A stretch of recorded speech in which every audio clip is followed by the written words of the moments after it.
Blessed morning po sa ating lahat. Good morning. Yan, pwede ba nating batiin yung ating mga katabi? Sabihin natin, good morning. Yan, good morning. Ayan. God is good. All the time. God is good. Palakpakan po natin ang Panginoon po sa oras po na ito. Praise God. Sometimes life is hard, but God is good all the time. Amen. Handa na po ba tayong makinig ng salita po ng Diyos sa umaga po na ito? Amen.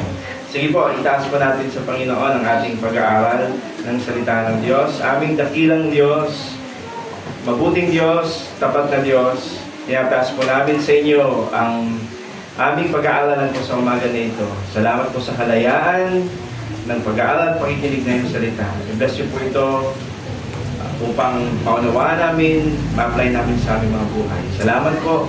May the meditation of my heart and the word of my mouth be pleasing to you, my Lord. In Jesus' name we pray. Amen. Amen. Muli po, palampakan natin si Lord. Praise God. Now, tayo po ay tuloy-tuloy pa rin sa ating series po na Gospel, about the Gospel. At sabi ko nga po last week, yung ating focus po for this month ay Gospel Express. For 2 months, na-explain na natin yung Gospel. Kaya po, this month po, ang ating focus po ay paano natin may apply yung Gospel po. No, yung mabuting balita na natanggap po natin. Last week po, ating pong pinagdiinan na yung pinakaunang response natin sa gospel ay yung ating pag-aalay ng ating buhay. Kaya last week, sabi natin, we surrender our life to God, no? And that is our best life. Kasi when we surrender our life to God, we will experience yung God's will. At yung God's will ay yun po yung best life na pwede nating may sa pamuhay po sa mundo na ito. Now, meron po akong tanong po sa inyo sa umaga po na ito. Ang Christian life mo ba ay boring? Ha? Amen? Okay, hindi, no? Hindi. But, kung napipil mo na boring ang Christian life mo, possible, meron kang nami-miss sa Christian life mo. Meron kang nakakaligtaan na hindi nagagawa. At yun po yung topic po natin sa umaga na ito. Kasi po, ang Christian life, pag napipil mo na boring, ay marahil po ay hindi natin nagagawa itong bagay na ito, which is yung ating paglilingkod sa Diyos. Okay? Kaya, yung serving God, yun po yung isa sa pinakamasayang bagay po, pagiging Christian. Agree po ba kayo? Kaya ang encouragement natin sa umaga po na ito is serve God with your best. Serve God with your best. Sabihin mo nga sa katabi mo, serve God with your best. Okay. Now, bakit tayo magsiserve kay God ng best natin? Number 1, kasi God deserves it. Of course. Bakit ibibigay natin yung pinaka-the best na paglilingkod sa Diyos? Kasi deserve ng Panginoon ito. Kasi ang Diyos po ay dakila, siya po ay makapangyarihan, siya po ay tapat, siya po ay banal na Diyos, siya po ay mabuti. Kaya naman, He deserves, no, our best service po. Kaya nga sabi natin last week sa Romans chapter 12 verse 1, therefore, I urge you, brothers and sisters, in view of God's mercy, offer your life to God as a living sacrifice, holy and pleasing to God. This is your proper worship. Yung salitang worship po, ibig sabihin po niya ay worship. Yung salitang worship galing sa salitang worship. Ibig sabihin, God is worth to be praised, to be served. Karapat-dapat ang Diyos na sambahin. Kaya, bakit tayo bibigay natin yung best na paglilingkod natin sa Panginoon? Kasi He deserves our best worship, our best service. Pangalawa po, for what He has done to us, no? Kasi po, merong ginawa ang Diyos po sa atin. Hindi tayo naglilingkod sa Diyos para maligtas o para matuwa ang Diyos sa atin. We serve God because out of gratitude. Pasasalamat natin sa Diyos sa Kanyang grasya, sa Kanyang awa, sa Kanyang forgiveness, sa Kanyang sacrifices on the cross.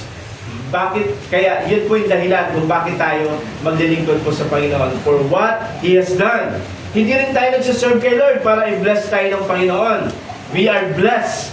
Pinagpala na tayo ng Diyos. Kaya tayo naglilingkod sa Panginoon. Pangatlo po, because our labor for the Lord is never in vain. Hindi po masasayang lahat po ng ating paglilingkod. Lahat ng ating ginagawa po sa Panginoon, no? Lahat ng action natin, faithfulness natin, hayag man o hindi nakikita, meron pong eternal reward yan sa ating Panginoon. Naniwala ba kayo doon? Pang-apat po, because serving God transforms us. Yung ating paglilingkod po ay habang tayo po ay naglilingkod sa Panginoon, patuloy tayong binabago ng Diyos.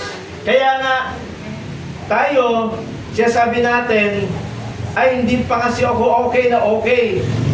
Kaya hindi mo na ako maglilingkod sa Diyos. No?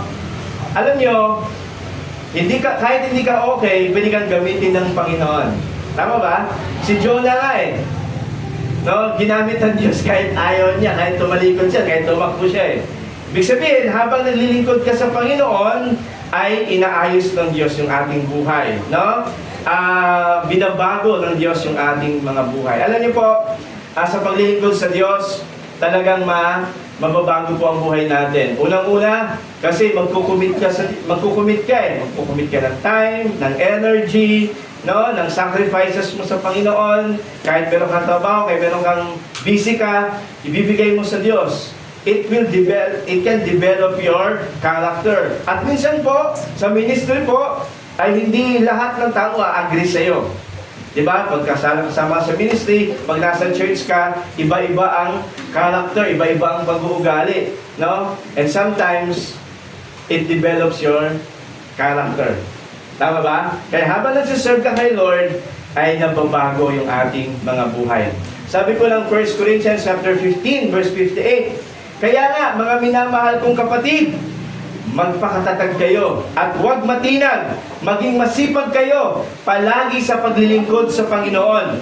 Dahil alam ninyo, hindi masasayang ang inyong pagpapagal para sa Kanya. Amen?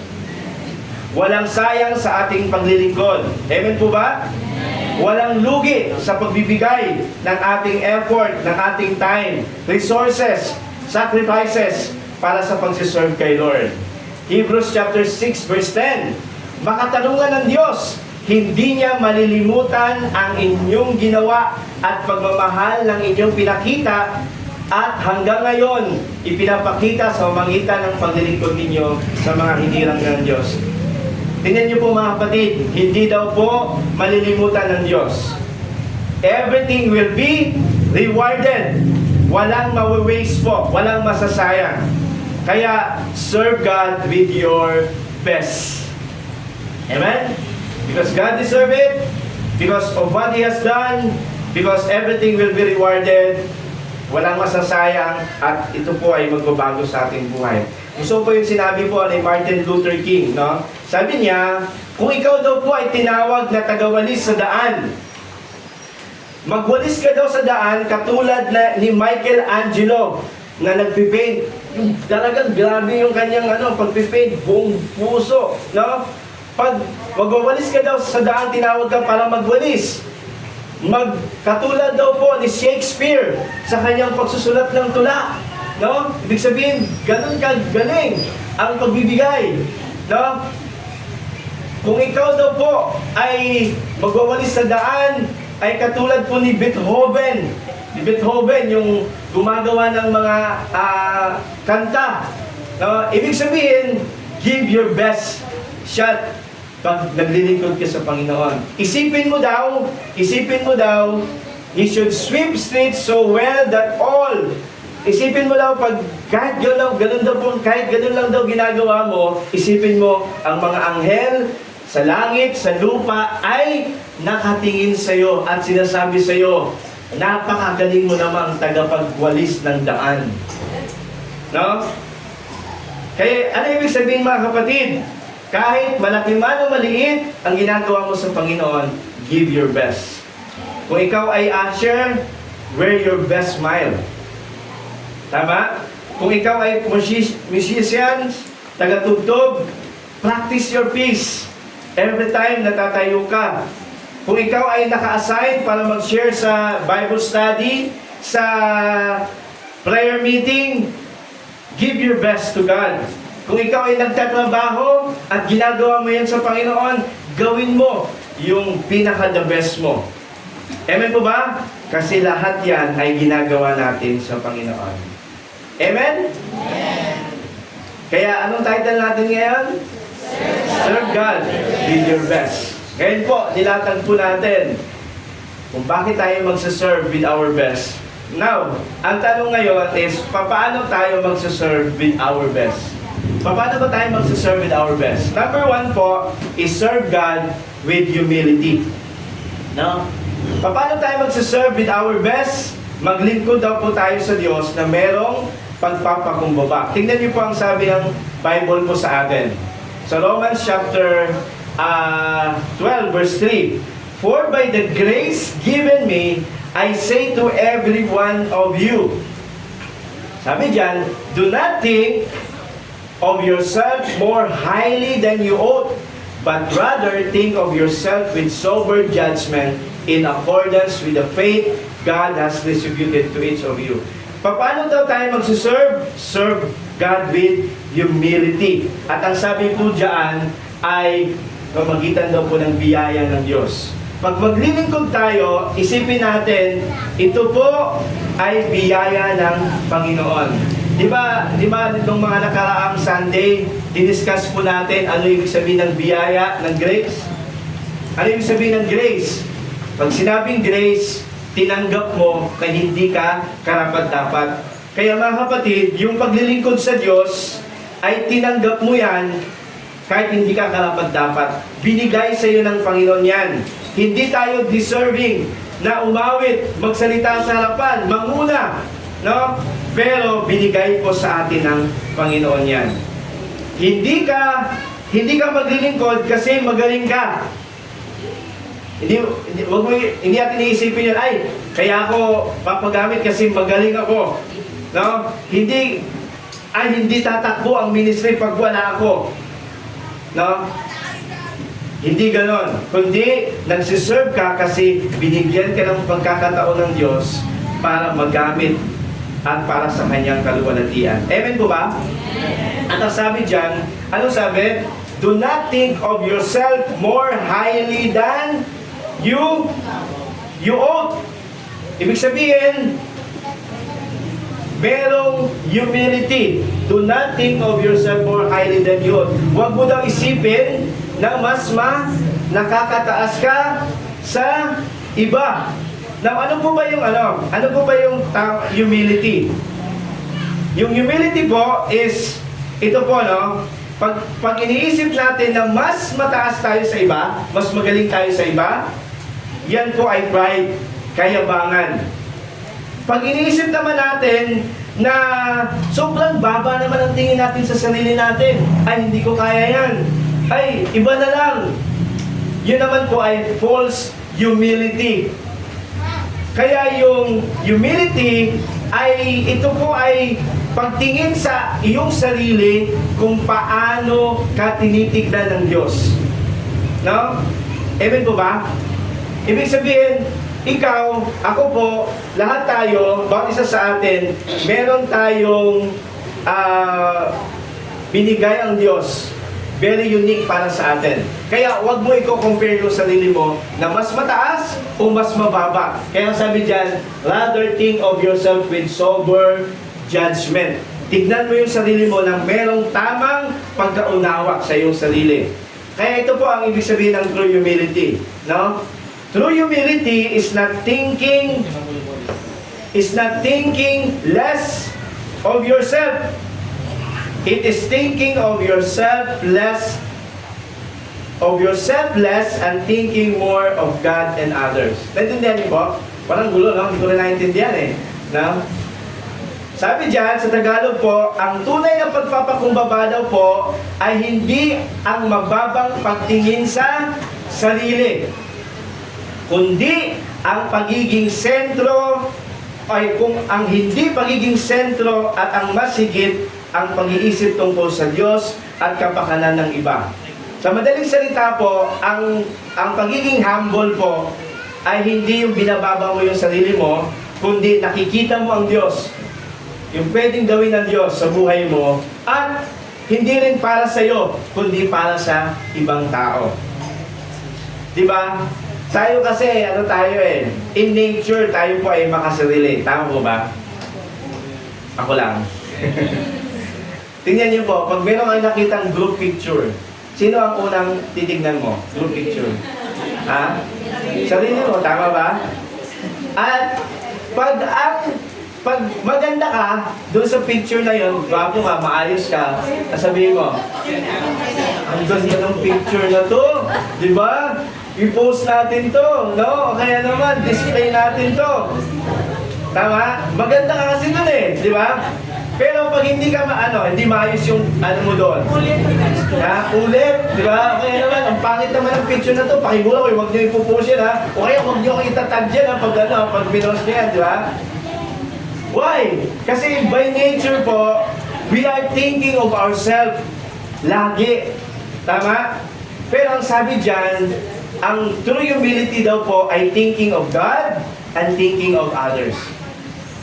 Kaya nga, sa ministry, for example lang po, sa music ministry, kanta kayo. Tapos pagkatapos ng kanta nyo, parang hindi naman ako narinig kanina, yung aking tugtog ko, kaya yung boses ko, pangit ng awitan namin, hindi narinig yung aking di ba? Di ba parang ibig sabihin, hindi naman po masama yung yung hindi ka marinig, no? Ibig sabihin lang is, titignan mo yung kabuuan. Maganda ba yung ating napapurihan ba natin ng Diyos? Di ba? Maganda ba yung bigay ng music? Lahat ng nagkasundo ba tayo? Hindi lang nakapokus sa ating mga sarili po. Kaya po, ang better na question is, maganda ba yung output ng lahat ng kabuuan? Hindi yung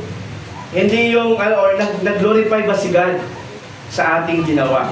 Sa ating paglilingkod po sa Panginoon. Kaya sabi dito, a humble person does not seek recognition but faithfulness, willing to obey even when unnoticed, to serve even when unappreciated, and to listen even when they think they are right. Humility keeps our heart soft before God. Kaya po mga kapatid, listen to this now. Serving in humility is serving without comparison. You do not compare. Serving in humility is serving without competition. But true service to God is knowing everything is all by His grace. Kaya mo nagawa dahil sa biyaya ng Panginoon, hindi dahil sa iyong sarili. Kaya nga po, check natin yung ating mga sarili po. Ako po, kailangan mong i-check yung aking sarili from time to time sa bagay po na ito. Kasi we are prone po talaga na malaki, no? And sometimes hindi tayo aware din doon. Tingnan natin, check natin yung sarili natin. Tanong natin to, kaya ko bang maglingkod kahit walang pumapalakpak sa akin? Walang nag-recognize sa akin? Kaya ko bang tumanggap ng pagsaway ng hindi nagtatampo? Kaya ko bang maglingkod ng hindi naghahangad ng pagkilala o papuri? Bakit po? Alam niyo po, God cannot fully use a proud person because pride steals the glory of God that belongs to Him. God cannot use a pride person. True service to God is not about ability, but about humility, faithfulness, and genuine love. Yun po ang totoong pagsamba sa Panginoon. Amen? Pangalawa po, how to serve God with our best. Pangalawa, basahin nga po natin. With your God-given gifts. Ang sabi po ng verse 4 to 5, for just as each of us has one body with many members, tayo daw po sa church ay katulad ng isang katawan na maraming members, and these members do not have all the same function. Ang kamay, iba po ang function ng kamay. Ang paa, iba din po. Ganun din daw po tayo dito sa church. So, in Christ, we, though many, form one body, and each member belongs to all the others. Sa madaling salita po, mga kapatid, in Christ, we are all one. Lahat tayo iisa lang. And we are belong to one another. Tama? Ano kaya? Kung minsan, no, magtampo yung kamay. Huwag nang kikilos yung kamay o kaya yung paa. Di ba? Hindi makaka-function ang katawan. Kung ang kamay ay ang isipin niya lang yung sarili niya, hindi makapag-function ang katawan. Ganoon din po sa atin. We are one body and we are functioning for our Lord Jesus Christ alone. Amen? Now, tingnan natin. Lahat kasi tayo, binigyan tayo ng different gift ng Panginoon. Tingnan natin. Ano ba yung mga gift na binanggit dito? Marami to, no? Okay, sabi dito, we have different gifts according to the grace given to each of us. And notice the word, no? According to the grace. Ibig sabihin, yung kakayanan mo ay regalo ng Diyos yan. Sabi ito, if your gift is prophesying, then prophesy. If it's serving, then serve. If it's teaching, then teach. Encourage, give encouragement. Giving, then give generously. If it is to lead, do it diligently. If it is to show mercy, do it cheerfully. Tingnan natin. Okay, isa-isahin natin ito mga kapatid. Nandyan pa ba kayo? Okay. Sabihin mo sa katabi mo, at least one, meron kang spiritual gift. Okay. Meron kang spiritual gift. Now, sa Bible po, yung spiritual gifts po, makikita natin yan sa double 12, double 4. Ano yung sabihin ng double 12, double 4? Sa 1 Corinthians 12, at saka Romans chapter 12, at saka Ephesians chapter 4, at 1 Peter chapter 4. Doon natin makikita yan. Sa history po, meron pong dalawang grupo na nag-aaway pagdating sa spiritual gifts. Una po, yung tinatawag na cessationist. At iano ko lang po kayo kasi baka maka-encounter kayo ng ganito. Merong grupo na cessationist. Ibig sabihin, naniniwala sila na ang spiritual gift ay nag-cease na, tumigil na. Kasi nung time lang ng mga apostles, ang spiritual gifts, ngayon wala na. Okay? May mga ganong posisyon po sa Bible. Kaya hindi na sila naniwala sa speaking of tongues, sa prophecy, wala na. Okay? Pero mga kapatid pa rin natin sila sa Panginoon. Meron naman tinatawag na continuationist. Okay? Continuationist. Naniniwala sila na ang spiritual gifts ay nagpapatuloy hanggang ngayon. Ako, pumapabot po ako doon sa ang spiritual gifts ay nagpapatuloy pa rin hanggang ngayon. Pero, dapat in order, sabi ng Bible po sa atin. By the way, discuss natin yan sa Fourth Sunday. Yung pagkakaisa ng mga believer, kahit iba-iba. Now, tingnan natin. Okay. Tingnan natin, check natin kung ano yung... Alam niyo ba yung spiritual gifts niyo? Ha? O for example po, prophesy. Ang prophesy po, ito po ay kakayanan para magsalita ng buong tapang, yung salita ng Diyos, na merong encouragement, merong pagtatama, merong warning, strengthening. It is not only about predicting the future, but faithfully declaring God's message according to His will. Pag sinabi po natin prophesy po, ay hindi po ito tumutukoy sa paglalahad ng mangyayari sa kinaharap. Basically po, pag sinabing prophesy, ay pagpapahayag ng salita ng Diyos. Ito po, madalas po, binibigay ito sa mga pastor. Ang ministry ng prophesy po is sa mga pastor. Kaya, sabi dyan, encouragement, correction, warning, and strengthening. Kaya po, mga kapatid, tingin po kayo dito. Huwag po kayong magagalit sa akin pag minsan po ay merong correction ang Word of God. Tama? Minsan po merong mabigat na salita ang Diyos na papahayag. Mahal ko po kayo. Okay? At alam niyo po, pag merong mabigat na word na i-message, ako po medyo nabibigatan din na sabihin. Pero ang tawag dito, ang trabaho po ng prophet ministry o yung pastoring po, ibahagi ng merong katapatan ang salita ng Diyos. Okay? Amen po ba? Kaya nga po, nagbo-book series ako eh. Hindi ako nagtatopical. Minsan ako nagtatopical. Bakit po? Kasi inahayaan ko ang Diyos na tumiming sa lahat ng pagkakataon. No? Kung ano yung pag-aaralan natin ngayon, I believe ang Diyos ang merong timing dyan sa ganyang bagay. Of course, we need to be sensitive sa mga pangailangan po ng tao. Pero, ang ginagawa ko po is book series po. Kaya, minsan, di ba, sumasakto pag meron kang pinagdadaanan, parang pinapatamaan ako ni pastor. Hindi po, no? Meron pong kinakausap sila, meron pong sinasabi sa atin ng Panginoon. Amen? Kaya po, bilang isang pastor po, the best compliment po sa pastor ay hindi yung, pastor, ang galing mo naman mag-preach.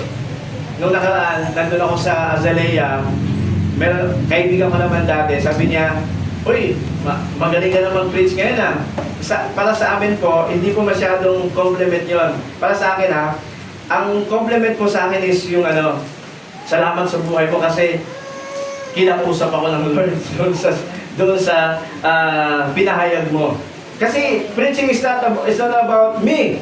It's not all about magaling yung pag-deliver. It's all about God's message sa ating lahat po. Kahit nga po parang nakakaantok o anumang klaseng sino nagpipreach dito, ang mahalaga po is nangungusap po ang Diyos sa atin. Amen po ba?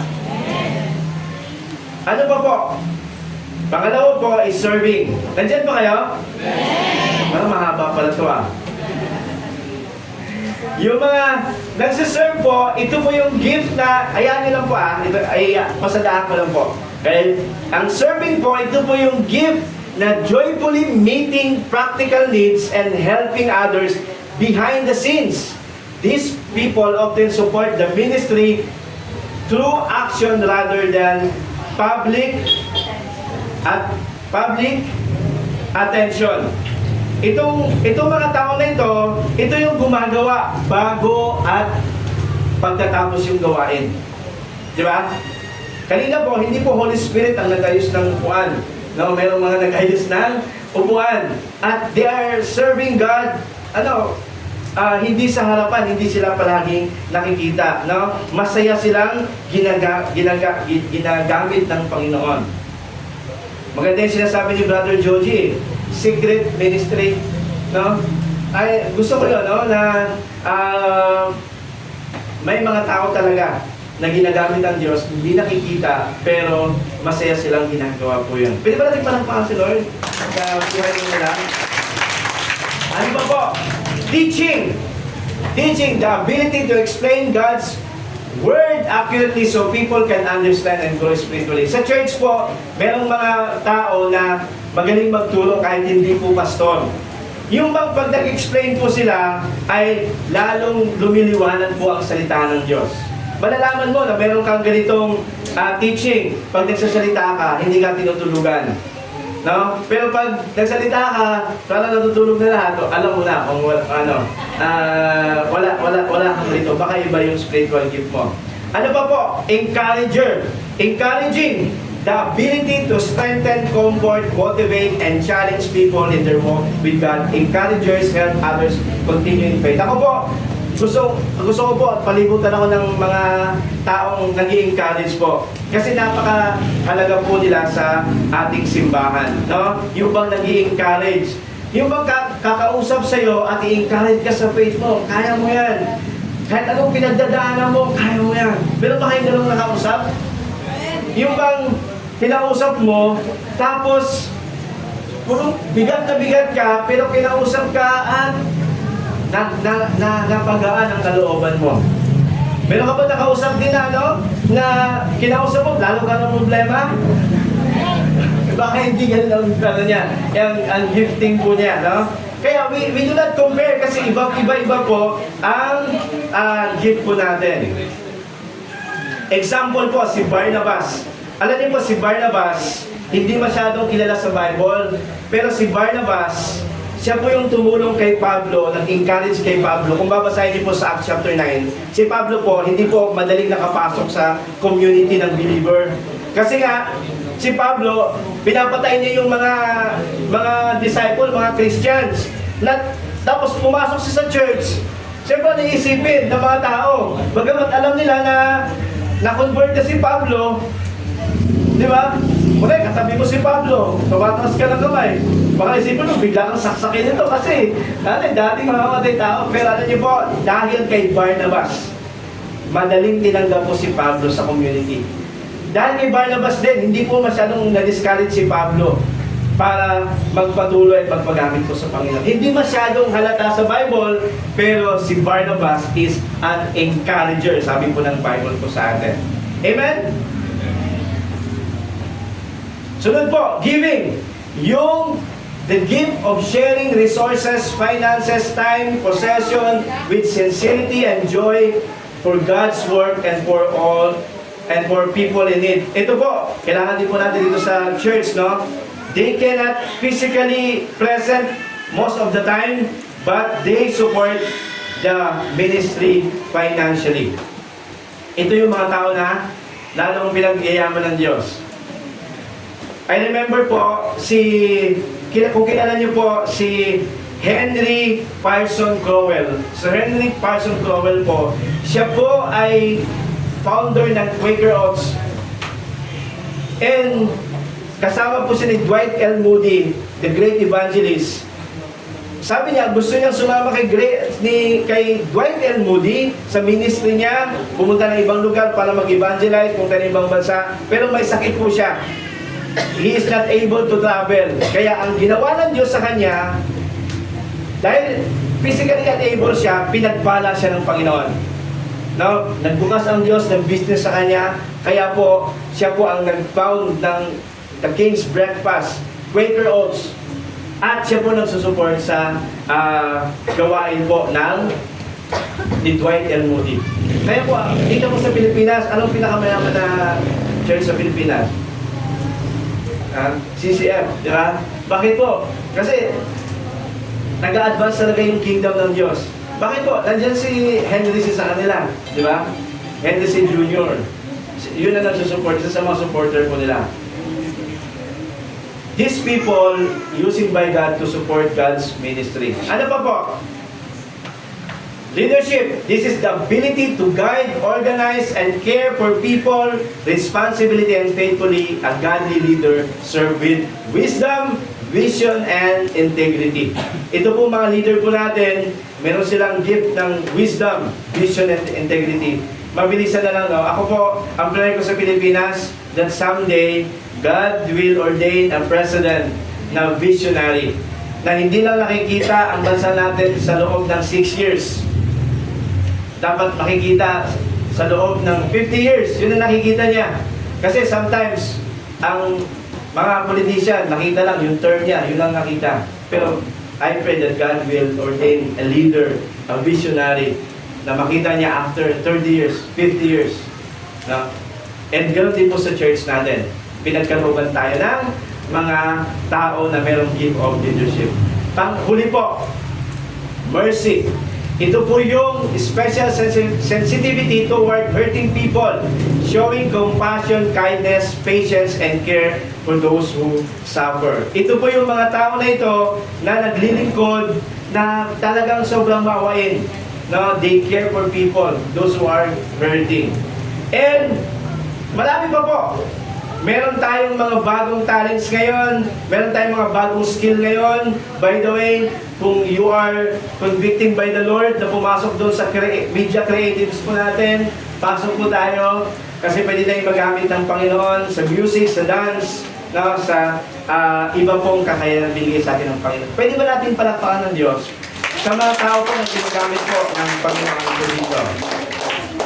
Bibigyan ko lang po kayo, nakita ko lang po ito sa isang pastor, no? For example po, mayroong isang taong dinala sa ospital. At bumisita po ang mga kapatiran. Ang sabi ng may gift of mercy, sabi niya, siguro ang sama ng lagay mo, no? Sasamahan kita, ha? Dito ako para sa iyo, sasamahan kita. Kasi meron siyang gift of mercy. Dito lang ako sa iyo. Ang sabi ng may gift ng leadership, meron ba nag-aalaga sa mga anak mo? Sino naghahatid sa school ng mga anak mo? Iniisip niya paano ma-organize yung family nung nagkasakit. Ito po, giver. Ito, gusto natin, ito yung mga gusto natin bumisita sa ospital, no? Bayad na ba ang, bill mo? Ako na magbabayad. No? Ganun, no? Encourager. Sabi ng encourager, gagaling ka rin. Kang mag-alala, gagaling ka rin. Meron ba kayong kilala na gano'n? No? Encourager, no? And then, prophecy. Mga pastor. Minsan, nahirap ang pastor eh. Sasabihin ng pastor, ito na yung sinasabi ko sa inyo palagi. Na, pag hindi ka nagpapahinga, magkakasakit ka. No? Kasi prophetic eh. Yung kanyang message eh. Yan gifting, no? By the way, not all the time naman ang pastor ganito, no? Service. Sasabihin niya, ay titignan ko yung anak mo, ako ng bahala. Doon at saka yung mga anak mo. At teacher, may gift of teaching. O, ano ang tinuturo sa'yo ng Diyos sa pagkasakit mo? Di ba? Pero gano'n, no? Iba-iba ang gift ng bawat isa po sa atin. But we appreciate one another. Sabihin mo nga sa katabi mo, I appreciate you. Amen? Pwede ba natin palakpakan si Lord? Ba't ibang kaloob? Pero sa Diyos ang lahat ng papuri. Tingnan niyo po. Alam niyo po, the best gift is not the most visible one. It is the one faithfully used for God's glory. Hindi yung palaging nakikita, no? Kundi yung taong ginagamit niya faithfully ang pinagkaloob sa kanya ng Panginoon. Kaya serve faithfully with what God entrusted you. Marahil maliit sa maliit muna, but ang sabi ng Bible, sinong pagkatiwalaan sa maliit ay pagkakatiwalaan sa malaki. Amen? And lastly po, okay? Nandiyan pa ba kayo? Pagtulog kayo, marahil wala akong gift sa pagtutulog. For God's glory. Ayan po, nahuli pala. Panghuli po is serve God in genuine love. How to serve God with our best? Serve with humility, serve faithfully, anong pinagkaloob sa inyo na gift, and serve God in genuine love. Kung mapapansin niyo po, sa Romans chapter 12, ang pinakamahabang section is yung about love.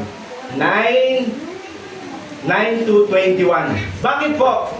Kasi po, ang pinaka-evidence ng isang Kristiyano ay yung pag-ibig, pagmamahal. Tama ba? Sabi ni Apostle Pablo sa 1 Corinthians, kahit napakagaling mo, kahit binigay mo na lahat, kahit sinulog mo na ang buhay mo, pero wala kang pag-ibig, bali wala po yan. Kaya ang pinaka-evidence of true Christianity ay pag-ibig. Pwede kang maraming alam sa Bible, pero kung walang pag-ibig po, bali wala po yun. Kaya ang tanong palagi, no? Habang tumatagal ka ba sa iyong paglilingkod, sa iyong pagiging Christian, lalo ka ba nagiging mapagmahal? It is not a question of, ay, ang galing mo naman, ginagamit ka ng Diyos. Praise God, ginagamit ka ng Panginoon. But, the real question is, are you getting more loving? Lalo ka bang nagmamahal? Because the very evidence of Christianity is love. Sabi ni Jesus, dito kayo makikilala bilang kayo mga tagasunod ko kung minamahal niyo ang bawat isa. Amen? And sabi dito, Romans, basahin ko lang po, no? Basahin ko na lang po. Sabi diyan, magmahalan kayo ng tapat, iwasan ninyo ang masama at laging gawin ang mabuti. Magmahalan kayo bilang magkakapatid kay Kristo at maging magalang sa isa't isa. Huwag kayong maging tamad, kundi magpakasipag at buong pusong maglingkod sa Panginoon. At dahil may pag-asa kayo sa buhay, magdala kayo, magtiis kayo sa mga paghihirap at laging manalangin. Napansin niyo ba? Yung serving with love ay hindi po nakasentro sa sarili, kundi nakasentro sa ibang tao. Ano pa po? Sabi diyan, tulungan ninyo ang mga pinabanal ng Diyos na nangangailangan at patuloyin ninyo ang inyong mga tahanan at walang matutuluyan. Idalangin ninyo sa Diyos na pagpalain ang mga taong umuusig sa inyo. Pagpalain ninyo sila sa halip sumpain. Makigalak kayo sa mga nangangagalak at makiramay kayo sa mga naghihinagpis. Sabi diyan, mamuhay kayo ng may mapayapa. Kayo lang mapayapa sa isa't isa. Huwag kayong magmataas, sa halip ay makipagkaibigan kayo sa mga taong mababa ang kalagayan. Huwag kayong magmarunong. Huwag ninyong gantihan ng masama. Ang gumagawa sa inyo ng masama, gawan ninyo ng mabuti sa paningin ng lahat hanggat maaari mabuhay kayo ng mapayapa sa lahat ng tao. Mga minamahal, huwag kayong magiganti. Ipaubayan ninyo sa Diyos sapagkat sinabi ng Panginoon sa kasulatan, ako ang magiganti at ako ang magpaparusa. Ano sinasabi sa atin ng Bible? Napakahaba, no? It's all about love.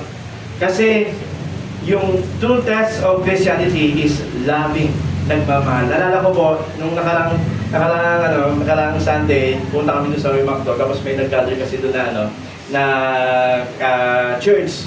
No, nakita ko po isang isang kapatira na dati kasama ko po. And meron kasi kaming meron kaming history doon sa yung tao na yun eh. Pero kwento ko muna sa inyo, saglit lang. Kasi nung estudyante pa lang ako, nasa ako sa isang ministry. And siguro mga months pa lang ako noon, tapos birthday ko, nag-prepare sila doon sa ministry na yan, nag-prepare sila. Parang siguro mga 3 months pa lang ako or 6 months, nag-prepare sila. And then, nag-prepare din ako ng pansit, nagpaluto ko ng pansit. Sabi, nag-alok yung kaklase ko sa seminary, ako na lang magluluto. Anong nangyari? Pinaluto ko sa kanya, anong nangyari? Ang tagal niyang nagluto. Hinintay ko siya ng siguro mga almost 3 hours. Yung mga tao doon sa church, naghihintay sila. Hintay sila. Tapos, yung nakita nga namin, yung nakaraan, galit na galit po siya. Talagang parang nagwawala siya. At ito pang ginawa niya, no? Of course, not to parang masamayin siya, no? Kasi dati parang yung church na yun, parang hindi pa talaga church, parang organization pa lang. Galit na galit siya. And then nung dumating ako, wala na siya. Tapos pinost niya ako sa Facebook. Minention niya ako, parang gano'n, parang nagbabadwit siya sa akin. Pero, by the grace of God, of course, sa biyaya ng Panginoon, I respond in love. No? Ginausap ko and then humiyak ko ng sorry sa kanya. Pero ito po yung pinakamaganda. Why?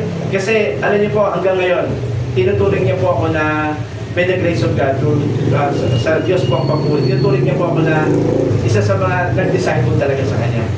Kumbaga, dinala niya yung paglago niya dahil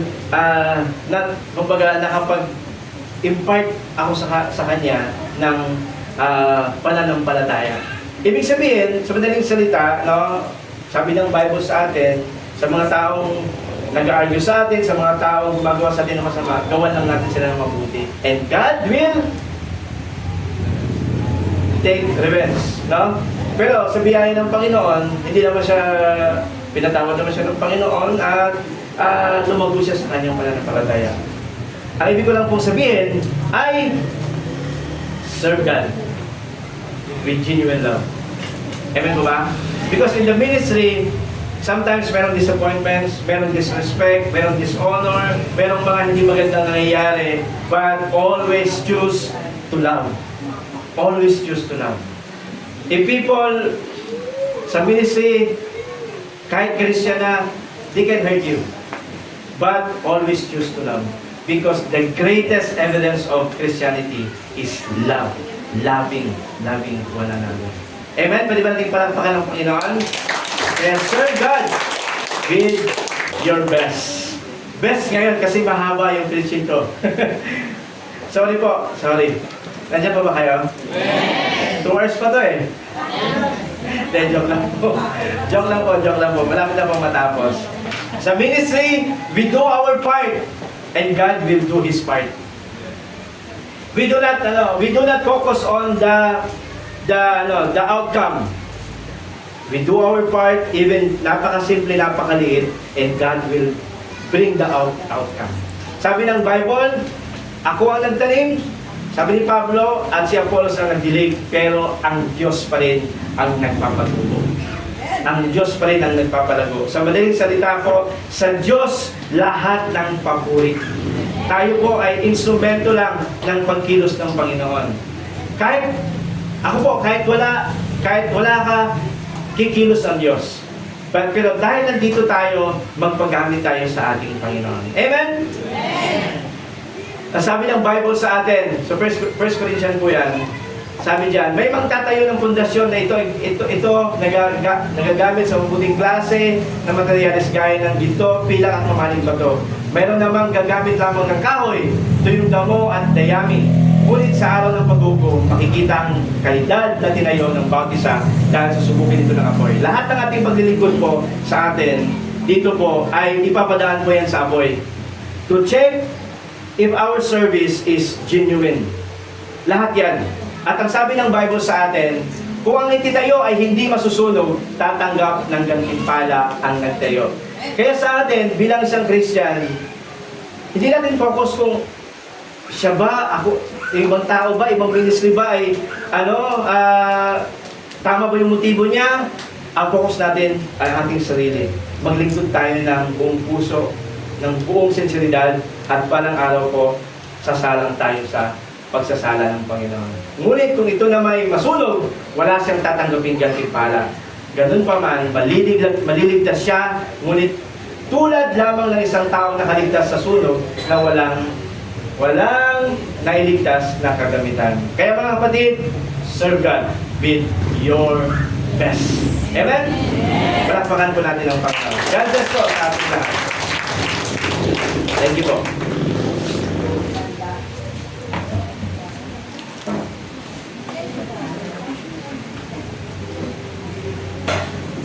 Amen po. Maraming salamat po, Pastor.